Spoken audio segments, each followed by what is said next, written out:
I can literally manipulate your memories right now, and you will learn how in this video. My name is the Kemetso Shinobi. Let us learn and grow on the same path with different journeys. The memory.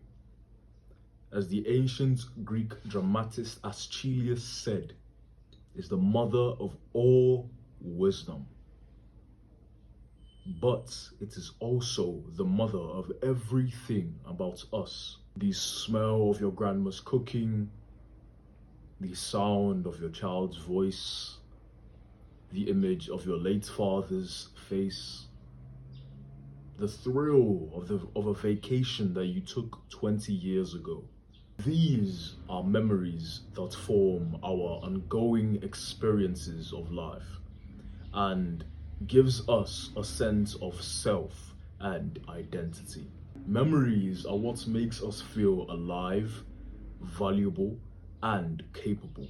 They also help us feel comfortable around certain people and surroundings, connect the past with the present, and yield a framework for the future. Even bad memories can actually be useful because some bad memories help us to avoid certain situations and inform better decision making. The memory is the most recognized cognitive function, a higher brain function. In addition to the memory's cognition includes writing, reading, abstract thinking, solving problems, decision making, and even everyday tasks like navigating your way while driving, figuring out a tip at a restaurant, appreciating the benefits or harms of foods that you eat, or admiring the works of different artists.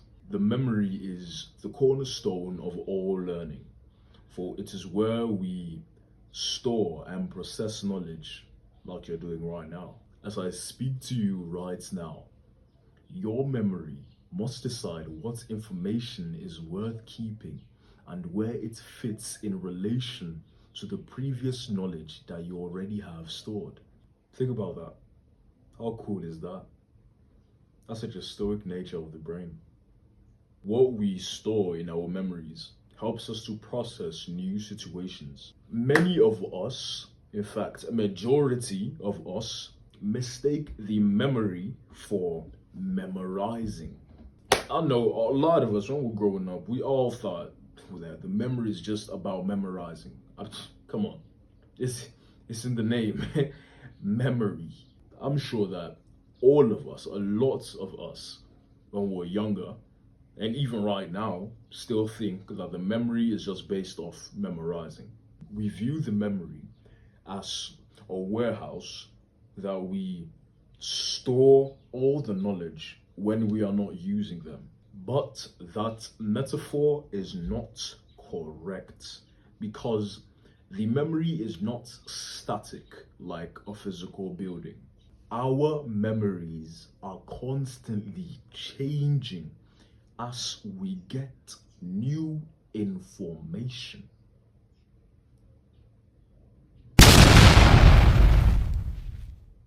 That's how I manipulate your memories. Give me my props, man. From our brain's perspectives, new information and new experiences can change the memories of our past. Consider this in evolutionary terms. Being able to recall all the details in a particular event is not necessarily a survival advantage. I'll explain why. This is because our memory is more about helping us to build and maintain a cohesive life narrative that fits with who we are, while also constantly changing due to new experiences. This dynamism, it's why it's also true that our memories are not an accurate objective record of the past. They can be contaminated and changed fairly easily, even with people that have no problems with their memories. That is exactly why we have been getting brainwashed for so long with certain things. I don't want to go deep in there, but you know what I mean. You know what I mean. That's why you are self-improvement.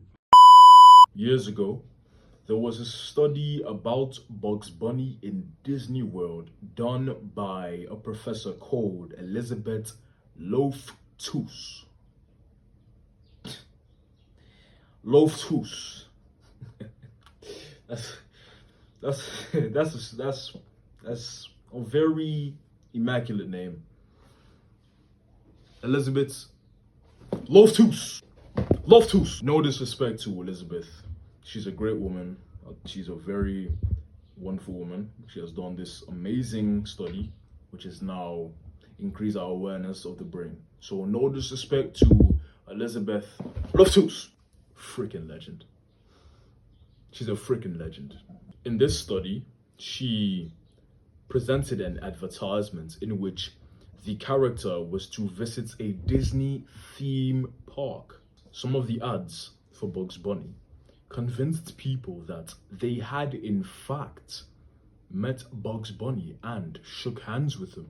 They would sometimes describe the carrots in his mouth, the floppy ears, and some of the things he might have said. But here's the twist. Bugs Bunny is a Warner Bros. Character and would never be seen in a Disney theme park. She basically manipulated their memories. Miss Elizabeth Loftus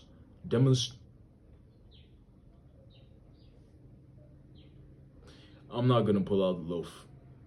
Miss Elizabeth demonstrated just how memories can be manipulated or implanted. Now, consider what happens if you read an article in a magazine, a newspaper, or online.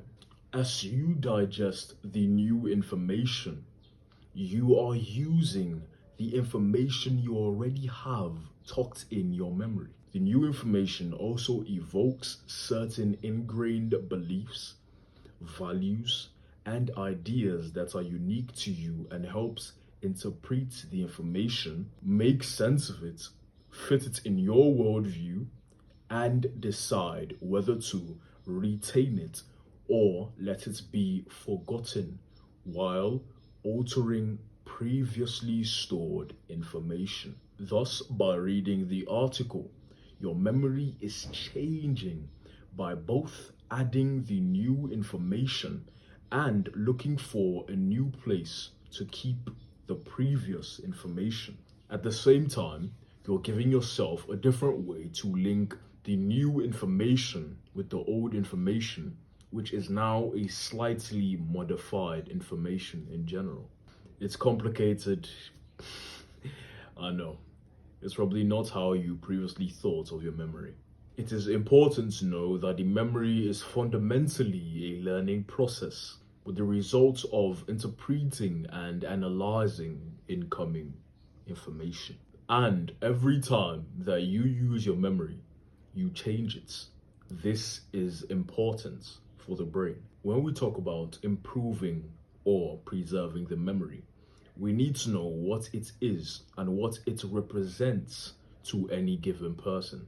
That's exactly how your memories can be manipulated, just like I did by making you aware of the memory.